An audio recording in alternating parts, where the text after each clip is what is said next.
alors mu ne gaayam yi xam naa moom dafa stressé ndax suba ba tey dégg naa biig bi ma jógee Paris di ñëw la ñu leen fanaanal aéroport ñoom ñëpp ñama daan gàttandu si sax dañ leen a affecté dàq leen fu kenn xamul kilifa yi aéroport bi ci boppam ñoo ma teeru si man damaa def noonu dañ may jàpp si ndax miinuma loolu ci ñoom ñu ñëw gardawu saluer vraiment def njëkk ak teraanga ma ne leen waaw kay nii la ndax ku mus a nekk premier ministre war na am orma seen diggante ak moom. Macky Sall mii tey deuxième tour bi mu waree dem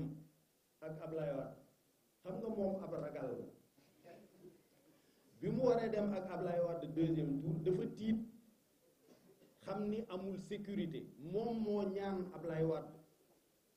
ne ko dama bëgg nga jox ma ngànnaay nga jox ma kaaraange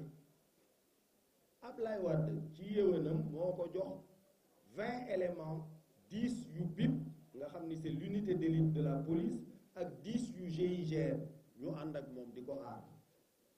parce que ragal la bu rëy ragal bu rëy la lii muy jéem a wàccaacaa yëpp boo koy moom muy daal ragal bu rëy a rëy la alors donc moom dafa war a am orma ci nit ñi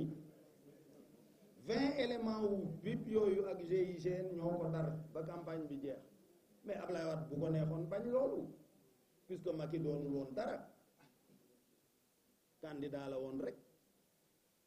moom ñun ñii ñoo yemoon ci statut mais xam na ne ancien premier ministre la ancien président assemblée et puis jamono mën naa tëradi ay nit bëgg ko sàkkal pexe